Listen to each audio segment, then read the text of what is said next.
മിശിഹായ്ക്ക് സ്തുതിയായിരിക്കട്ടെ. എൻ്റെ പേര് ജിൻസി. ഞാൻ സെൻറ്റ് മേരീസ് ഫൊറോന ചർച്ച് മൂക്കന്നൂർ ഇടവകംഗമാണ്.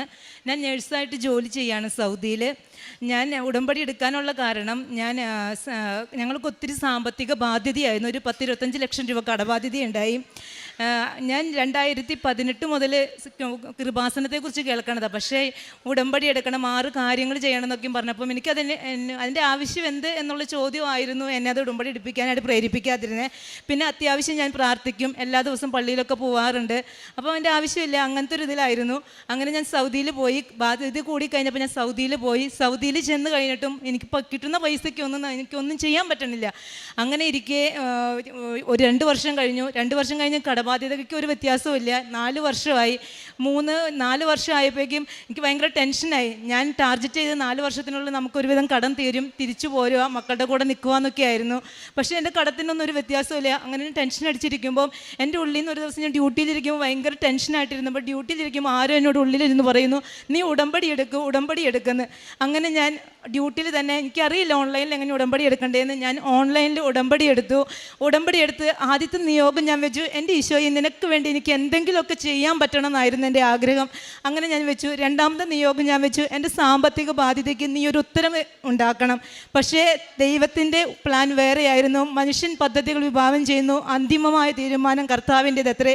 മാതാവ് എനിക്ക് വേണ്ടി ചെയ്തത് എൻ്റെ ജോലിയിൽ വലിയൊരു വ്യത്യാസം വരുത്തി. ഞാൻ ജോലി ചെയ്തിരുന്ന സ്ഥലത്തുനിന്ന് ഒരു ഡോക്ടർ വഴി എനിക്ക് നല്ലൊരു ജോലി കിട്ടി, എന്നെ അവിടേക്ക് മാറ്റി. ആ മാറ്റിയതോടുകൂടി ഞങ്ങളുടെ കടബാധ്യതകൾക്ക് എനിക്ക് നല്ലൊരു സർവീസ് അവാർഡ് കിട്ടി. അതുവഴി നല്ലൊരു പൈസ എനിക്ക് കിട്ടി. അങ്ങനെ ഞങ്ങളുടെ കടങ്ങൾ കുറേ മാറി. ഒപ്പം ഞങ്ങളുടെ സ്ഥലം വിൽക്കാനും, ഞങ്ങൾ താമസിച്ചു കൊണ്ടിരുന്ന വീട് സ്ഥലം വിൽക്കാനും ഞങ്ങൾക്ക് സാധിച്ചു. അപ്പം ഈ സ്ഥലം കൈമാറ്റം ചെയ്യുന്ന സമയത്ത് ഒത്തിരി പ്രശ്നങ്ങളുണ്ടായിരുന്നു സഹോദരങ്ങൾ തമ്മിൽ. അപ്പം ഇത് നടക്കാതെ ആയപ്പോൾ ഞാൻ മാതാവിനോട് പ്രാർത്ഥിക്കും, മാതാവേ ഇന്ന് നാളെ മറ്റന്ന് ഓരോ ഡേറ്റ് പറയുമ്പോഴൊക്കെയും ഡേറ്റ് ഇട്ട് പ്രാർത്ഥിച്ചു. ഓരോ ഡേറ്റ് പറയുമ്പോഴൊന്നും ഇതൊന്നും നടക്കണില്ല.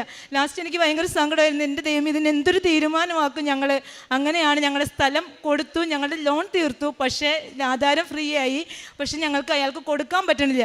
അങ്ങനെ മാതാവിൻ്റെ ഇടപെടലിലൂടെ ഞങ്ങളുടെ സ്ഥലം കൈമാറ്റം ചെയ്തു. ഞങ്ങളുടെ കടങ്ങളെല്ലാം ഇപ്പോൾ തീർന്നു. സന്തോഷമായിട്ട് ഞാനിപ്പോൾ ജോലി ചെയ്യുന്നു. ജോലി ചെയ്ത ആദ്യമായിരുന്നെങ്കിൽ എനിക്ക് ഒത്തിരി റെസ്പോൺസിബിലിറ്റീസ് കാര്യങ്ങളൊക്കെ ആയിരുന്നു. ഇപ്പം ഞാൻ എന്താ പറയുക, അന്ന് ഭയങ്കര ടെൻഷനൊക്കെ ആയിരുന്നു ജോലി ചെയ്ത സ്ഥാനത്ത്. ഇപ്പം ഞാൻ ഭയങ്കര സന്തോഷത്തോടെ ആനന്ദത്തോടെ ഞാൻ ഡ്യൂട്ടിക്ക് പോകുന്നത്. ഡ്യൂട്ടി എന്ന് പറയുന്നത് എനിക്കിപ്പോൾ ഭയങ്കര ഇൻട്രസ്റ്റാണ്. കാരണം ഈവൻ അവിടെ ആയിരിക്കുന്ന ജോലി സ്ഥലത്തൊക്കെ ഇരിക്കുമ്പോഴും എനിക്ക് ഈശോയെക്കുറിച്ച് ഒത്തിരി പേരോട് പറയാനായിട്ട് എനിക്ക് ആയിരിക്കുന്ന ഡോക്ടേഴ്സിനോടും നേഴ്സസിനോടും എൻ്റെ പ്രവൃത്തികളിലൂടെ അവർക്ക് ഈശോയെ കാണിച്ചു കൊടുക്കാൻ എനിക്ക് സാധിക്കുന്നു. അതോടൊപ്പം ഈശോയ്ക്ക് വേണ്ടി ചെയ്യാൻ ആഗ്രഹിച്ചതും തുടങ്ങിയ സമയത്ത് തന്നെ എന്നെ ജീസസ് യൂത്തിലേക്ക്, അവിടുത്തെ ഒരു ജീസസ് യൂത്ത് വഴി എനിക്ക് ജീസസ് യൂത്തിൽ ഞാൻ അംഗമായി. അങ്ങനെ ഈശോയ്ക്ക് വേണ്ടി ഒരുപാട് സ്ഥലത്തേക്ക് പോകാനും മറ്റുള്ളവരോട് ഈശോയെക്കുറിച്ച് പറയാനും ഞാൻ അനുഭവിച്ച സ്നേഹം മറ്റുള്ളവർക്ക് കൊടുക്കാനും ഒക്കെ എനിക്ക് സാധിക്കുന്നു. അതുപോലെ കാണുന്ന എല്ലാവരോടും എനിക്ക് മാതാവിനെ കുറിച്ച് ഞാൻ പറയാതെ പോകാറില്ല.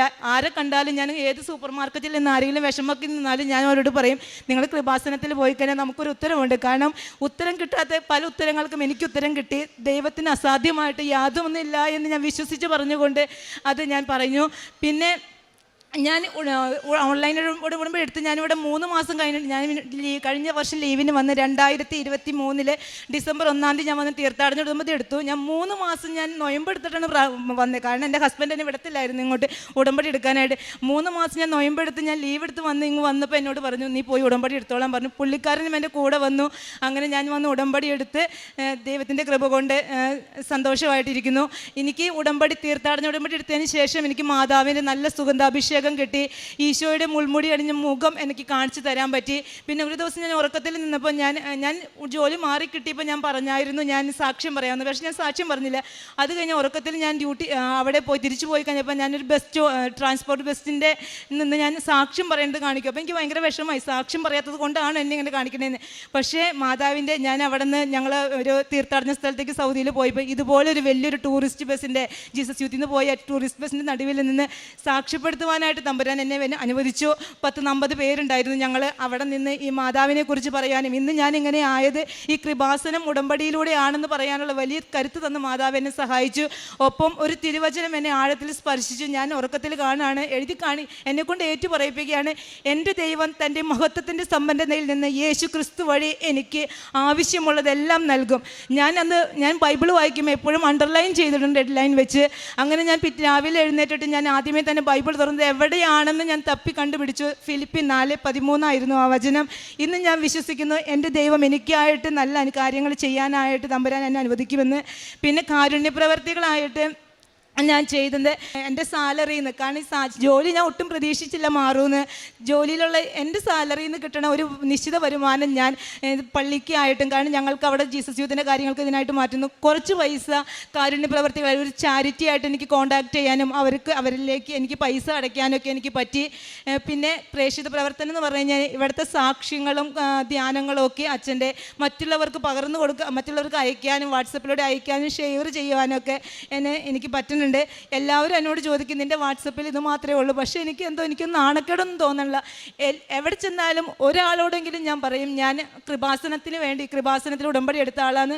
ഞാനിപ്പോൾ ഇവിടെ വന്നത് 10 ദിവസത്തെ ലീവ് എടുത്ത് ഞാൻ വന്നത്, വിത്ത് അൺപെയ്ഡ് ലീവ്, അതായത് സാലറി ഇല്ലാതെ ഞാൻ വന്നതാണ്. 10 ദിവസത്തെ ഈ അഖണ്ഡ ജപമാല റാലിക്ക് വേണ്ടിയിട്ട് നവംബർ 1-ാം തീയതി കഴിഞ്ഞ ചൊവ്വാഴ്ച വന്നു. നവംബർ 1-ാം തീയതി ഞാൻ തിരിച്ചു പോകും. അപ്പോൾ എനിക്കൊരു ആഗ്രഹമായിരുന്നു മാതാവിൻ്റെ നടയിൽ നിന്ന് എനിക്ക് കിട്ടിയ അനുഗ്രഹങ്ങൾക്ക് നന്ദി പറയണമെന്ന്. പരിശുദ്ധ അമ്മ വഴി എനിക്ക് തന്ന എല്ലാ അനുഗ്രഹങ്ങൾക്കും 1000 നന്ദി. ഒപ്പം ഇന്ന് ഉടമ്പടി പുതുക്കിയപ്പോൾ മാതാവിനെ എനിക്ക് എടുക്കാനും അമ്മനെ സഹായിച്ചു. ഒരു യോഗ്യതയില്ലാത്ത എന്നെ ഈ അൾത്താരയിൽ നിർത്തി പരിശുദ്ധ മാതാവിനെയും ഈശോയും മഹത്വപ്പെടുത്തുവാനായിട്ട് പരിശുദ്ധ അമ്മേനെ സഹായിച്ചതിന് ഒത്തിരി നന്ദി.